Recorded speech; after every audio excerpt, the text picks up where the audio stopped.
Hai, Assalamualaikum warahmatullahi wabarakatuh. Selamat pagi semua.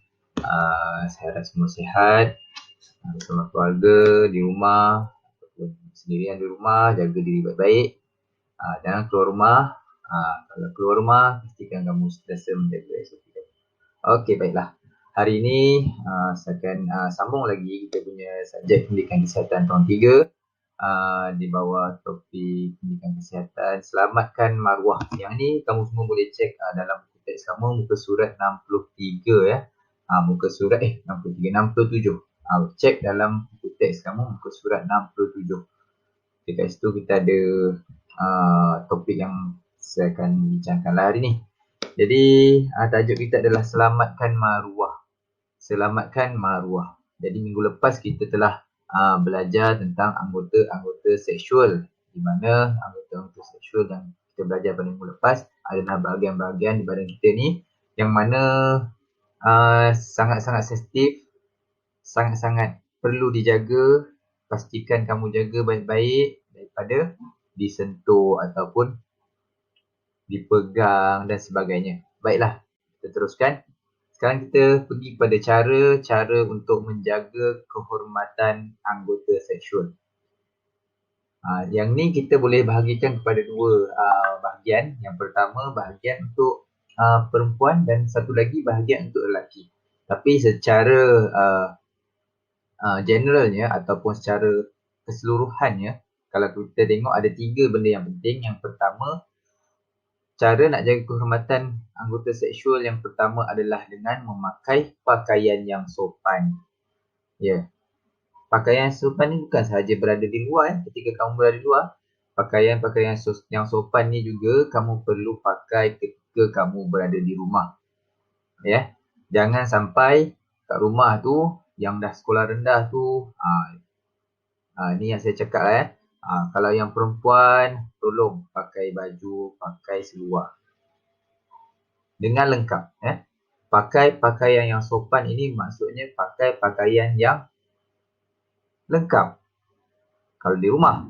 Kalau di luar pula macam mana? Bagi yang perempuan, kalau di luar rumah, sebaik-baiknya kamu keluar, kamu pakai pakaian menutup aurat. Ya. Di rumah kita ada sedikit kelonggaran lah sebab berada dengan ahli keluarga. Tapi jika kamu di luar, pastikan kamu semua memakai pakaian yang menutup aurat. Menutup aurat ni bukan menutup badan. Ingat ada dua istilah tu. Menutup aurat ni mestilah pakaian-pakaian yang pertama nutup bahagian-bahagian yang tidak boleh dilihat lah oleh orang lain. Dan dalam masa yang sama, pakaian tu mestilah longgar dan tidak mengikut bentuk badan. Ni memang dia kata tutup aurat tapi dia tengok pakaiannya terlampau ketat. Nampak sana, nampak sini. So tak cantik, tak elok. So pastikan bila kita nak keluar rumah, tak kira lelaki atau perempuan, pakai pakaian yang sopan. Yang lelaki tu pakailah seluar yang lebih daripada lutut. Janganlah pakai seluar pendek keluar rumah. Sebab zaman sekarang ni kita tak tahu Zaman sekarang zaman dah berubah. Bukan saja perempuan yang orang tengok, lelaki juga adalah mangsa. Bukannya perempuan saja mangsa, lelaki juga adalah mangsa. Itu yang pertama, memakai pakaian yang sopan. Baiklah, yang kedua kita kena menutup pintu bilik ketika menyalin pakaian. Ni ketika kita berada di rumah. Kalau kat rumah, mandi, pastikan selepas mandi tu bila nak tukar pakaian tu, masuk dalam bilik kamu, tutup pintu. Masuk dalam bilik kamu, tutup pintu. Pakai pakaian dah siap baru keluar. Tutup dengan rapat, bukannya tutup sikit saja. Orang boleh nampak. Jangan bagi ruang. Jangan bagi ruang siapa-siapa untuk mengambil kesempatan. Walaupun ia adalah ahli keluarga kamu. Sebab sekarang ni tak kira siapa pun. Zaman dah berubah. Kalau dulu kita masa kecil-kecil, masa zaman saya dulu kecil-kecil memang tak ada perasaan. Tapi zaman sekarang dah lain. Kita dah terdedah pada dunia-dunia yang online ni, yang atas talian. Apa-apa saja kita boleh cari dekat atas talian. So terlampau mudah. Jadi benda yang tak sepatutnya kamu dapat pun kamu boleh jumpa. So ada baiknya kita elak dengan cara Bila kita nak tutup pakaian, pastikan kita bila kita nak pakai pakaian, pastikan kita tutup pintu dengan rapat. Dah siap baru keluar, tak ada masalah. Okay? Bukannya kita tak percaya dengan ahli keluarga kita, tapi mengelak itu adalah lebih baik. Baiklah, seterusnya mengelak melalui tempat yang sunyi seorang diri. Baiklah. Okey, yang ini tempat yang sunyi ni memang ada banyak. Kalau kita tengok dalam gambar yang ada tu, kat sini ini kawasan-kawasan bandar. Memang kawasan bandar, dekat belakang bangunan memang kebanyakannya adalah sunyi dan tak ada orang yang lalu. Yang ada pun kucing kot. Tapi kalau kat kawasan-kawasan kampung macam sekolah kita macam mana? Itu adalah caranya, jangan lalu kawasan laluan ataupun jalan yang orang tak lalu. Sebab kawasan kampung ni ada banyak laluan. Saya faham, ada banyak laluan. Kamu nak pergi rumah tu, ada 2-3 laluan yang kamu boleh lalu. Pastikan laluan yang kamu gunakan tu adalah laluan yang ramai orang gunakan. Itu kalau kamu balik sendirilah, tapi kebanyakannya murid sekolah kita ni pergi ke sekolah, ibu bapa yang hantar. Kalau sendiri ataupun kamu nak keluar ke mana-mana sendirian dengan kawan pun, pastikan kamu gunakan laluan yang ramai orang lalu. Jangan gunakan laluan yang tak ada orang. Itu untuk mengelak. Satu, kita mengelak daripada orang yang macam ni lah. Nak buat yang tak elok pada diri kita. Ataupun yang kedua, kita nak mengelak daripada berlaku kes-kes seperti rompakan. Ada orang datang kamu rompak kan. So kita tak nak perkara macam tu berlaku. Jadi sebaiknya kita gunakan laluan yang ramai orang. Jadi ini 3 yang dibagi dalam teks ni. Ada lagi cara untuk menjaga kehormatan anggota seksual. Yang ni saya nak tambah. Yang keempat ni, ini kerap berlaku zaman sekarang ni. Benda ni dah macam biasa. Apa tu? Menggunakan kata-kata kesat yang merujuk kepada anggota-anggota badan. Kata-kata ni memang saya kata di sekolah murid-murid jadi benda ni macam biasa. So caranya yang pertama tu mulut. Saya suka sangat untuk bagi pesanan kepada semua murid, jaga mulut kamu. Jangan gunakan perkataan-perkataan yang kesat. Lebih-lebih lagi yang melibatkan dengan anggota badan. Kalau nak cerita apa contohnya tu, saya rasa kamu lagi arif lah benda ni, sebab benda ni sentiasa berlaku. Itu belum nama-nama binatang. Ni kata-kata kesat yang menggunakan anggota badan, kata-kata kesat yang menggunakan haiwan-haiwan yang tak sepatutnya. So jagalah ini semua. Saya harap anak-anak murid semua tolong belajar untuk gunakan kata-kata yang baik sahaja ketika di mana-mana, bukan saja di sekolah, di luar pun sama. Okey? Rasanya itu antara cara-cara untuk menjaga kehormatan anggota seksual. Ya. Kita teruskan. Sekarang kita pergi pada kesan. Apakah kesannya jika kita tidak menjaga anggota seksual? Apakah kesannya? Okey, yang pertama, mendapat malu dan emosi terganggu. Macam mana tu? Mendapat malu. Yalah, kalau apa-apa berlaku kepada kamu, disebabkan kamu tidak menjaga yang tadi tu, cara-cara nak menjaga tadi tu, yalah pergi mana-mana dengan pakaian yang menjolok mata, pergi dekat dalam rumah macam selamba je, dah lepas mandi tu tak pakai baju selamba lama. Jadi benda-benda ni semua akan menarik kepada berlakunya perkara-perkara yang kita tak ingin macam ni. Jadi bila benda tak elok ni membawa kepada perkara yang seperti ni, contohnya tiba-tiba kita yang perempuan dicabul, apa yang kita rasa? Kamu akan mendapat merasa malu, emosi terganggu. Bayangkan kalau ini berlaku dalam keluarga kamu.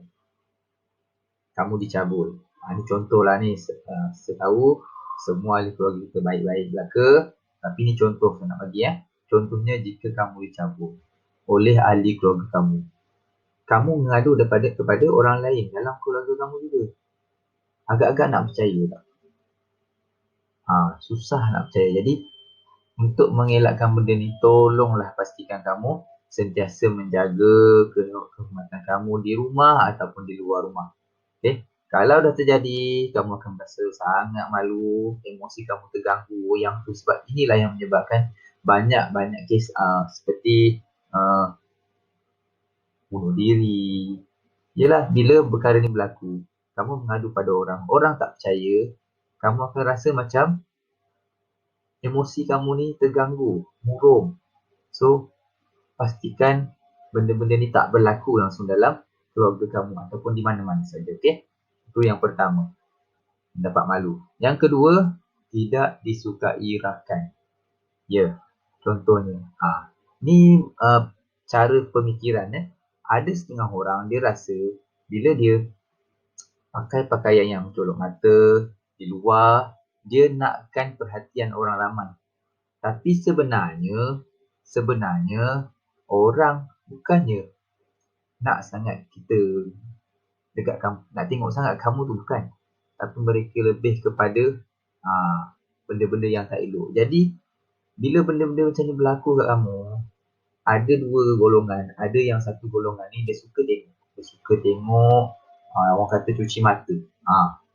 Itu. Ada lagi satu golongan ni dia akan rasa macam menyampah. Yelah, banyak tanggapan orang kan, tapi pastikan kamu sentiasa jaga. Tidak disukai rakan. Yelah, kalau kamu suka buat benda pergi keluar sana sini dengan pakaian mencolok mata, tak jaga pergaulan kamu dengan kawan-kawan, ada orang tak suka. Mungkin kawan-kamu tu je yang suka sebab sama kan, tapi orang lain tak suka sebenarnya. So, sentiasa jaga. Okey, dan yang ketiga, maruah keluarga tercela. Ni na'udzubillah lah. Kita tak nak benda-benda ini berlaku. Sebolehnya jangan berlaku. Tapi apabila dah berlaku, contohnya ada kes cabul ataupun ada kes rogol. Ni maaf saya cakap tapi ni untuk kamu supaya kamu ambil perhatian, pastikan benda ni tak berlaku pada kamu. So bila dah berlaku perkara-perkara seperti ini, maruah keluarga akan tercela. Maruah keluarga akan tercela. Kita kena elak. Nombor satu, kita kena elak. Jangan sampai ianya berlaku. Kalau dah berlaku, sungguhnya memang maruah keluarga kamu akan tercela. Tapi jangan risau, jangan putus asa lah. Bukan itu pengakhiran hidup kita. Walaupun maruah tercela, kamu masih ada pintu taubat. Pintu taubat. Allah ni tak pernah tutup pintu taubat dia. Kalau dah buat salah, sebagai orang Islam contohnya, tak ada cara lain, bertaubat dan jangan buat lagi. Jadi sebab perkara-perkara ni boleh dielak sebenarnya. Jadi kalau tak juga dielak, tak nak elak kita ni, degil jangan nak buat juga. Kalau dah terjadi, so inilah antara kesan-kesannya. So dan pelbagai lagi lah kesan yang kita mungkin tak sedar tapi memang kena dengan hidup kita. Jadi pastikan so itu saja rasanya daripada saya untuk hari ini, kesan jika tidak menjaga anggota seksual dan cara untuk menjaga anggota seksual. Yang ni untuk lelaki dan perempuan sama saja. So kita pergi pada kerja rumah. Okay, senang saja kerja rumah pada hari ini. Sambil-sambil tulis, sambil-sambil ingat. So yang pertama, kerja rumah, keluarkan buku latihan pendidikan kesihatan. Jadi saya harap macam minggu lepas kita punya latihan adalah online saja tanpa step. So hari ni kerja rumah kamu, saya nak kamu sediakan satu buku latihan. Tulislah buku latihan pendidikan kesihatan. Saya tak pasti dengan boleh gabungkan dengan pendidikan jasmani atau tidak. Tapi sediakan satu buku. Apa kamu buat? Buka buku teks PJPK surat 67. Saya nak kamu salin semula cara-cara menjaga kehormatan anggota seksual dan kesan jika tidak menjaga anggota seksual. Kalau malas buka buku teks, kamu tengok balik slide ni, tengok video ni, pausekan sekejap, salin balik. Okay? Itu. Dan langkah yang keempat, bila kamu dah siap salin semua ni, saya nak kamu hantarkan, kamu snap gambar sikit, cakap gambar hasil kerja kamu dan hantarkan kepada pautan ataupun link yang saya akan bagi dalam grup WhatsApp kelas nanti. Kamu klik saja link tu, isi kamu punya nama, kelas mana, subjek apa, kemudian ada satu butang untuk kamu hantar hasil kerja kamu.